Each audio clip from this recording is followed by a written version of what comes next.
আসসালামু আলাইকুম। সবাইকে রমজানুল মোবারকের শুভেচ্ছা।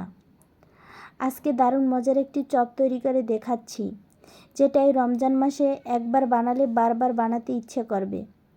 খুবই সহজ একটি রেসিপি, রেগুলার ডাল দিয়ে চিংড়ি মাছের চপ। আশা করি রেসিপিটি ভালো লাগবে। আর ভালো লাগলে একটি লাইক দেবেন, শেয়ার করবেন এবং কমেন্ট করে জানাবেন। তো চলুন দেখা যাক কিভাবে আমি রেসিপিটি তৈরি করে নিচ্ছি।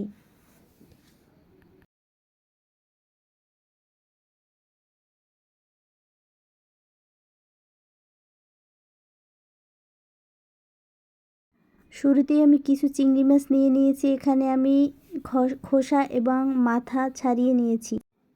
সাথে আমি দিয়ে দিচ্ছি সামান্য পরিমাণ লবণ, মরিচের গুঁড়ো, জিরের গুঁড়ো, ধনিয়ার গুঁড়ো। দিয়ে দিচ্ছি সামান্য পরিমাণ আদা বাটা ও রসুন বাটা। দিয়ে দিচ্ছি সামান্য পরিমাণ সয়া সস, যাতে গন্ধ না আসে। আর হ্যাঁ, সয়া সসে একটু লবণ বেশি থাকে, তাই আমি সামান্য পরিমাণ লবণ দিয়ে দিয়েছি। আর এখন সাথে আমি অ্যাড করলাম একটু সামান্য পরিমাণ হলুদ। এখন ভালো করে এটাকে আমি মাখিয়ে নেব।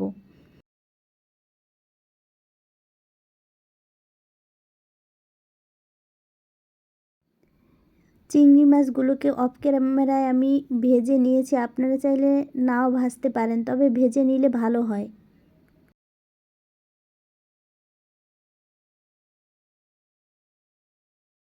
এখানে আমি নিয়ে নিয়েছি কিছু ব্রেড ক্রাম্বস। এর রেসিপি আমার চ্যানেলে দেওয়া আছে, আপনারা চাইলে দেখে নিতে পারেন। ব্রেড ক্রাম্বস নিয়েছি চপটি কোট করার জন্য। এই চপ ব্রেড ক্রাম্বস দিয়ে কোট করলে ভালো হয়, তবে বিস্কিট দিয়েও কোট করতে পারেন। এখানে আমি নিয়ে নিয়েছি রেগুলার মুসুরির ডাল ব্লেন্ড করে। এখন আমি এর সাথে অ্যাড করছি সামান্য আটা ও সামান্য পরিমাণ বেসন। দিয়ে দিচ্ছি কিছু পেঁয়াজ কুচি। দিয়ে দিচ্ছি সামান্য পরিমাণ বেকিং পাউডার, যাতে চপটি একটু শক্ত হয়। পরিমাণ মতো লবণ দিলাম। দিয়ে দিচ্ছি পরিমাণ মতো মরিচের গুঁড়ো। দিয়ে দিচ্ছি সামান্য জিরের গুঁড়ো। সাথে আমি দিয়ে দিলাম সামান্য পরিমাণ গরম মশলার গুঁড়ো। দিয়ে দিচ্ছি ধনিয়ার গুঁড়ো। দিয়ে দিচ্ছি ধনিয়া পাতা। এবার আমি সব কিছুকে মাখিয়ে নেব ভালো করে। সাথে আমি আরও অ্যাড করলাম একটু হলুদের গুঁড়ো।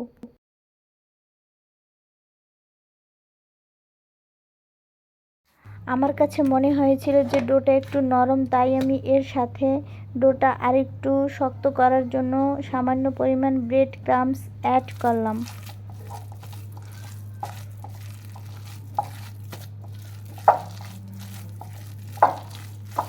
এখন আমি ভালো করে সব কিছু মিক্সড করে নিব।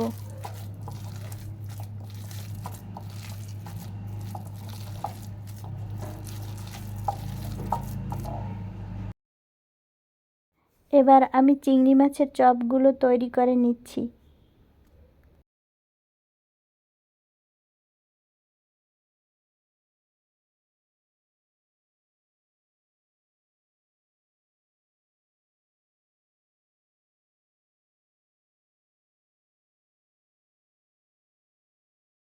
এখন আমি ব্রেড ক্রাম্বস দিয়ে কোট করে নিচ্ছি।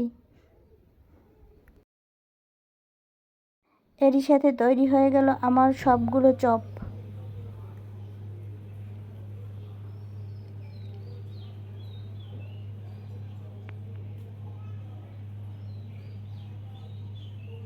আপনারা চাইলে আপনাদের ইচ্ছা মতো ডিজাইন করেও এগুলো তৈরি করে নিতে পারেন।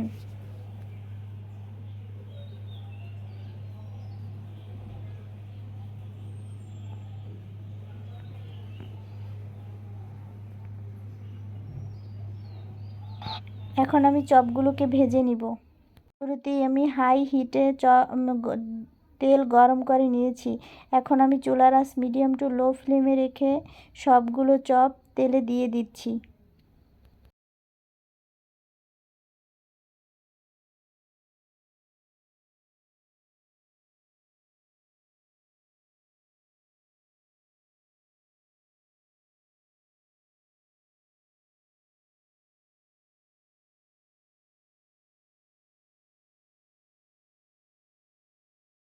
এভাবে আমি কিছুক্ষণ পর পর উল্টে পাল্টে চপগুলোকে ভালো করে ভেজে নিব। আপনারা আপনাদের মতো কালার করে ভেজে নিতে পারেন। এই চপগুলোকে এয়ারটাইট বক্সে ফ্রোজেন করেও রাখতে পারেন এবং কোনো পলিব্যাগেও রাখতে পারেন, এয়ারটাইট পলিব্যাগে। তৈরি হয়ে গেল রেগুলার ডাল দিয়ে চিংড়ি মাছের চপ। আশা করি রেসিপিটি সবার ভালো লাগছে। ভালো লাগলে চ্যানেলটি সাবস্ক্রাইব করে পাশে থাকবেন এবং পাশে থাকা বেল বাটনটি অন করে রাখবেন নতুন নতুন ভিডিও পাওয়ার জন্য। আল্লাহ হাফিজ।